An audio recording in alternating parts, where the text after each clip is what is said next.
Monsieur le Président, je suis le maire de Tomblaine, en Meurthe-et-Moselle, et j'ai décidé de refuser d'organiser ce que vous appelez le grand débat. Plus encore, j'appelle solennellement mes collègues maires qui partageront mon avis partout en France à refuser de l'organiser. Le grand respect que j'ai pour la fonction présidentielle et pour la République m'amène à croire aujourd'hui à un nécessaire devoir de désobéissance républicaine. Oh, bien sûr, si on me demande les clés pour organiser ce débat dans une salle municipale, je les mettrai à disposition pour que la discussion puisse avoir lieu. Mais je ne participerai pas à cette mascarade et je m'en explique. Je pense que vous bernez une fois de plus les Français. Et il serait tout à l'honneur des maires de France de ne pas s'en rendre complices malgré eux. C'est l'histoire d'un pyromane qui a mis le feu aux poudres et qui soudain fait appel aux maires comme pompiers de service. Vous le savez, nous sommes contre les violences, toutes les formes de violence, et nous les condamnons. Mais force m'est de constater que la première violence est la violence d'État que vous avez structurée par vos mots et par vos actes dès votre arrivée à l'Élysée et qui, chaque fois, n'ont d'autre but que de diviser les Français pour mieux asseoir votre règne. Remise en cause de l'ISF, violence. Augmentation de la CSG sur les retraites, violence. Baisse des APL, violence. Le statut, le salaire, le train de vie de votre épouse, violence. L'affaire interminable Benalla, violence. Et toutes vos petites phrases. Le meilleur moyen de se payer un costard, c'est de travailler. Une gare, c'est un lieu où on croise les gens qui réussissent et les gens qui ne sont rien. Je ne céderai rien ni aux fainéants, ni aux cyniques, ni aux extrêmes. Certains, au lieu de foutre le bordel, feraient mieux d'aller regarder s'ils ne peuvent pas avoir des postes là-bas. Je traverse la rue et je vous en trouve du travail. Et j'en passe et des meilleurs, les Gaulois réfractaires au changement qui coûtent un pognon dingue pour beaucoup illettrés, dont certains déconnent, etc. Mais comme disait Brassens, il y a peu de chances qu'on détrône le roi de ces gens-là. Monsieur le Président, croyez-vous sincèrement que tant sur le fond que sur la forme, ces propos soient dignes de votre fonction ? C'est toute cette violence qui légitime aujourd'hui mon irrévérence. Ce que je dis est factuel, il n'y a pas outrage, et parce que je veux rester un homme libre, je réclame le droit à l'impertinence. Et puis la violence, c'est l'État qui tire sur le peuple, les blindés, qui pour certains utilisent des liquides incapacitants à la dangerosité extrême, les armes semi-létales, le LBD utilisé à bout portant, les gaz lacrymogènes, toutes ces armes utilisées par des policiers insuffisamment formés, souvent eux-mêmes travailleurs pauvres, souvent sympathisants de la cause des Gilets jaunes. Vous leur avez donné cyniquement l'ordre de tirer sur le peuple. Des morts, une centaine de blessés graves. Parmi les manifestants non violents, certains ont perdu un œil, sont mutilés à vie. D'autres ont des fractures. Un journaliste qui portait secours à un blessé.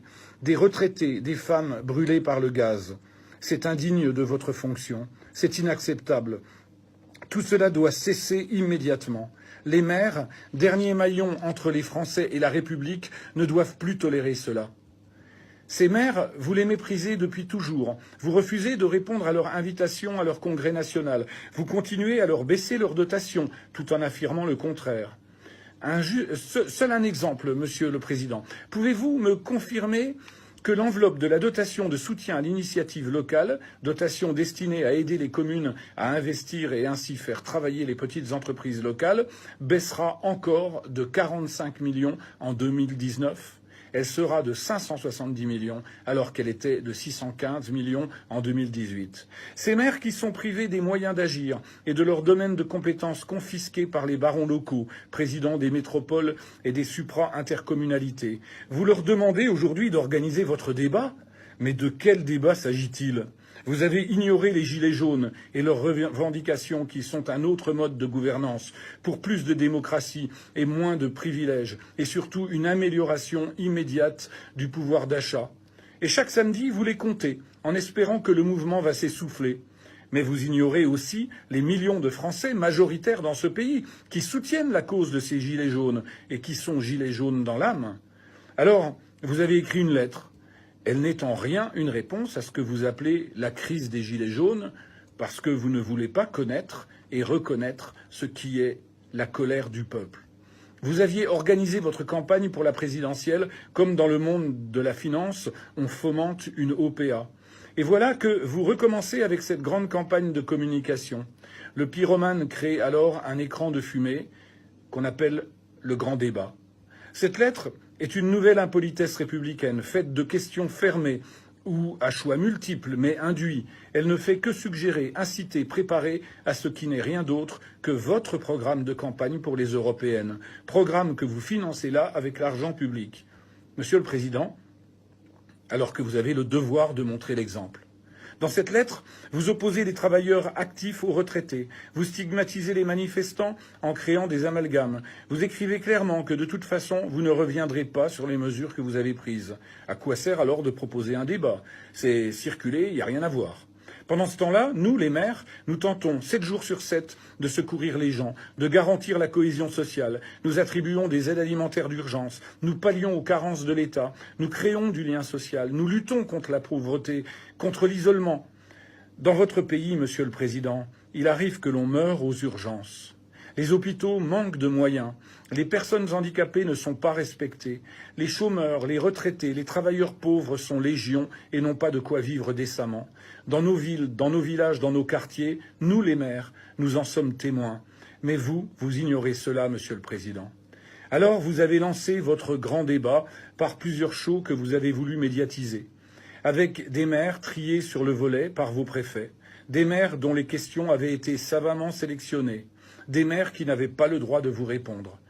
Vous leur avez même fait le coup de la réflexion à mener pour revenir sur les 80 km/h. Il fallait oser, alors que cette réforme a été prise sans concertation et de façon autoritaire. Vous venez maintenant leur faire la leçon ? Je considère, Monsieur le Président, que cet exemple de démagogie est un lapsus de votre part quand vous espérez que les maires vont tomber dans le panneau. Suite à ce grand barnum, il se dit qu'une toute petite centaine de débats ont eu lieu en France et qu'on en annonce 500 autres, selon les chiffres de l'Élysée. 600 pour 36 000 communes? Ce grand débat, c'est une grande débâcle annoncée. Cela s'explique parce que vous êtes hors sujet. Oui, j'en appelle au maire. Je comprends qu'il est toujours flatteur de se faire inviter à l'Élysée. Je comprends qu'on a tous intérêt à courber les chines et à se laisser regrouper dans une salle des fêtes pour écouter le président si on ne veut pas que le préfet règle ensuite ses comptes en rognant sur les dotations attribuées à sa commune. Et oui, messieurs, dames, c'est ainsi que fonctionne la République. Mais je vous appelle à garder collectivement votre dignité et à faire honneur à l'écharpe tricolore qui vous ceint.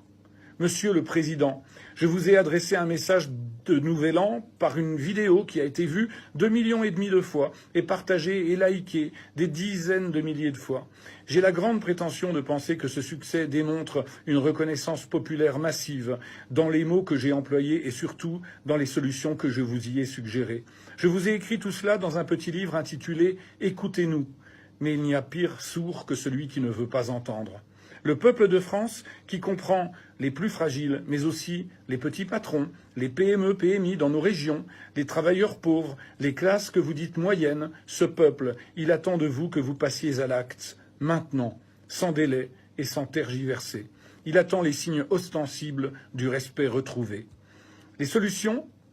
Remettez en place l'ISF tout de suite. Combattez réellement l'évasion fiscale qui nous coûte chaque année entre 60 et 80 milliards d'euros, quand le seul budget d'éducation nationale, lui, est à 80 milliards. Dénoncez vos amis de l'Europe qui cautionnent les paradis fiscaux au sein même de cette Europe et qui permettent ainsi cette évasion fiscale. Refusez de payer les intérêts de la dette quand les banques privées spéculent sur la misère des Français. Ces intérêts qui représentent le 4e poste budgétaire de l'État. Augmentez la TVA sur les produits de luxe et diminuez-la sur les produits de première nécessité, dont il faut élargir considérablement la liste. Et puis, avec toutes ces recettes, redonnez des moyens aux services publics, socle de la République et garant de la cohésion sociale. Revalorisez de façon significative, on ne vous demande pas la charité, les bas salaires et pas uniquement le SMIC.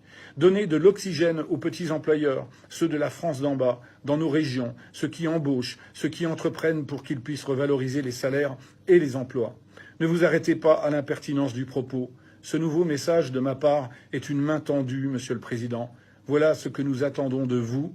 Écoutez-nous, osez, acceptez, et nous serons nombreux à vous aider dans l'intérêt général et le respect de votre fonction et le respect de nos fonctions.